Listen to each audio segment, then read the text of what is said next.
and this might sound like a naive question, but why would companies want to get involved in politics? Influence. So that's changing, and we're changing that. And that's what we're focusing on. You actually hit the nail on the head in that if it's a problem for their consumers, that changes their calculus of why they would put this money into the politics or not. And historically, they've only done it basically to lobby the members of Congress to either regulate them less or give them government contracts or create whatever insulation they can from their competitors through laws. So they're basically purchasing, for lack of a better word, laws that help the corporation.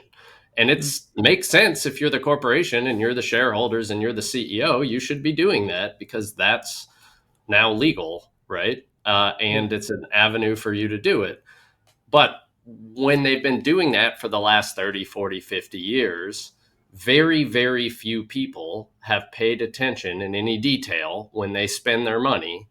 When you go to the grocery store, when you go to bank or buy a car, very few people have paid that close attention back when we started the app in 2017. And I think that's changed a lot, actually. And we're partly we've had some influence on that, which is cool.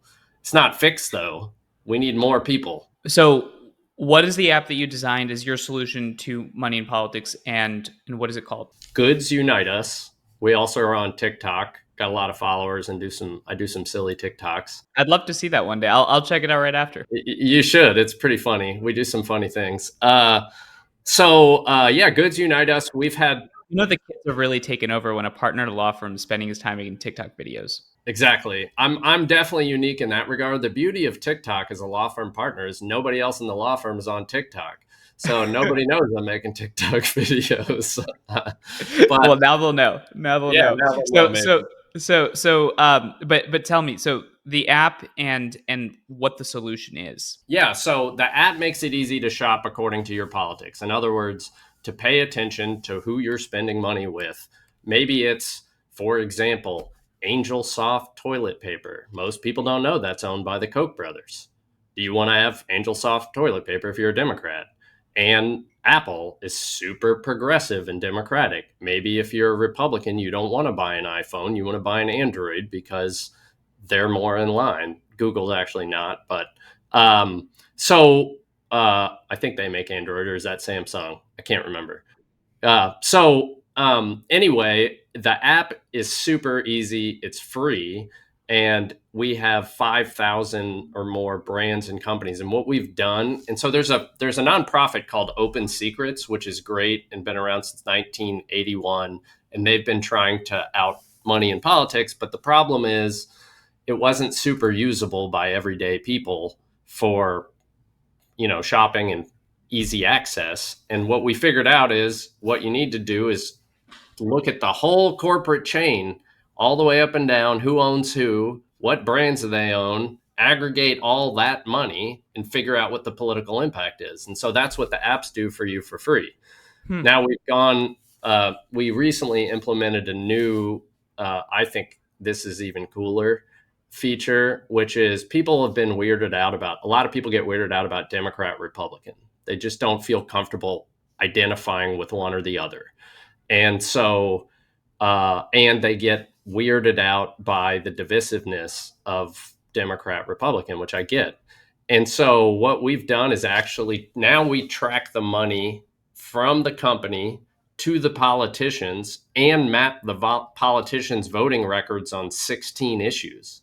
So now you can say, for example, this is real data. Charles Schwab and their executives have given something like $40 million over the last few federal election cycles, and 96% has gone to fight LGBTQ plus rights, DEI, environment, and environmental regulations. And so we can track the money now from the companies all the way to the specific issue that you might care about on both sides. So we're making it easy for people to see what the impact of their shopping and investing is. So you've built an app that essentially empowers consumers and customers to understand how the companies they give money to vote in our politics through their Exactly. money and through their On influence. exact issues now.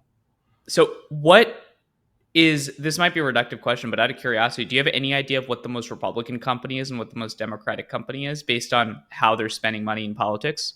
Or is Oh that yeah, something that you could look up and we could figure I out by the end of the show?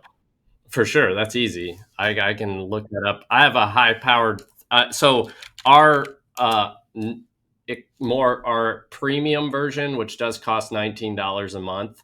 It's called Index Align, and it's the one that tracks all 16 issues. We have some of it in the app for a much cheaper premium, so you can get the basic ideas. But I think it would be remiss to not ask, where's the money that you guys make go? so, first of all, we're a startup, so we're not net profit overall, but we don't donate very much. We would be in the de minimis amount. You can look us up in the app. Actually, of course, we put ourselves in there because this is about transparency. Um, but if you want to know, for example, who were the biggest donors to Republicans, I can tell you that right now. It is here are the top five overall donors to Republicans, and these are of publicly traded companies: Tesla, Las Vegas Sands, Mhm. Blackstone, Charles Schwab, and Oracle. Interesting. And let's go on the Democratic side. Yeah, let's look at that. So Democratic, and this is easy to do on Index Align. It's a little trickier to figure out with the app. But number one, Amalgamated Bank. Number two, Asana. I don't even know what that is. Number three is Google. Four is Bank of America, and five is Microsoft. Wow, that's fascinating. So now that we've exposed those companies, what I have to ask is, you made this interesting example of, let's say Charles Schwab gives 40 or $50 million to a member of Congress, and then you can see their voting record, right? Now, let's steel man that for a quick second. On the company side, they're likely not giving the money for the entire legislative record of a member of Congress. They're probably focused on one specific issue. So, how do you correlate their investment to making the jump that this company supports this party or this political platform? Yeah. So again, we're trying to empower the consumers, right? And the investors. And so if you want to invest in Microsoft, I want to know Microsoft gave X dollars. Who did what kinds of issues did the politicians that got that vote on? And what was the overall impact of that? So that's what we're looking at. We're not saying Microsoft is anti DEI because they gave money and the politicians, they gave money to happen to vote against DEI and they didn't know that. Like, we're not attributing knowledge. In fact, Hmm. most of the companies don't even know this.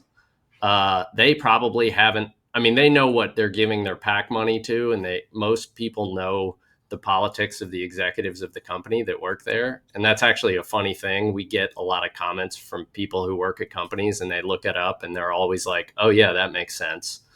Um, Hmm. so one thing I'll say is, like, when you download the app, this is going to happen to you, and you start looking in it. There's categories in there, so you could pick like shoes and look at your shoe brand. And what will happen is you're going to get sad because brands you like are going to be impacting things you don't like. Hmm. And so it can be very eye opening when you first look at it. Do you think there is an actual link between people getting more educated about the way in which the companies that they're buying products from are voting in their politics and them actually shifting their consumer behavior? Yes, a Okay. thousand percent. Do you have is there data on that, or I'm just curious, like, what is that behavioral? Yeah, yeah, yeah. So we've been doing this for long enough. I mean, we have definitely impacted tens, if not hundreds of millions of dollars in purchasing already, just through people have messaged us on our app for since 2017. I bought this car and not this car because Toyota was blue and Mazda was red, for example. That's not Mm. actually accurate. Look Yeah, that yeah, one up. yeah. But that's the point. They bought this instead of this and some really big ticket items. And I was just like, holy shit. people, this is really working. And then the reason I know it works is because we get cease and desist letters from big companies, and we've shut down their call centers because people, we did like a social media post about Chico's a few years ago. And this was before we even blew up after Trump. And all the users called their call center and got pissed that they were Republican, and they had a New York law firm send us a cease and desist letter. They didn't know we were lawyers, so I just laughed in their face and they went away. But this is proof, right? Like these companies now are having to pay attention to it because more people know about what they're doing. And it's, yeah, it's linear. And draw the link between people shifting their consumer behavior and how you think that resolves sort of the root cause problem that really animated you originally, which is that money in politics is sort of a core root cause from your perspective for a lot of problems in the country. Okay, so the easiest way to understand it is that most of these companies, the bigger ones, let's say Apple, they're selling, they're doing billions in revenue every year. So if you, even if 1% of their, or less, 1/10 of 1% of their consumers change their purchasing behavior, that's hundreds of millions of dollars in difference to them. Meanwhile, they're only donating 30, 40 million over multiple election cycles. So why the hell would they do that? What now would they donate 30 million to lose hundreds of millions? Hmm. They're rational companies. They won't. And now some of them will. Do you think do you think the rational response would be that they stop putting money into politics, or do you think the rational response would be, oh, let's actually give some money to the other side that these people are focused on? Yeah, so that's why we track both. And we actually encourage people, like our thumbs up. You only get a thumbs up in our app if you don't give. And it's zero, like no giving. And it's, well, it's de minimis because it's executive. So I think it's like if the total amount of everybody's is less than 5 or 10 grand, then it's de minimis, and we say okay, because obviously people should be able to donate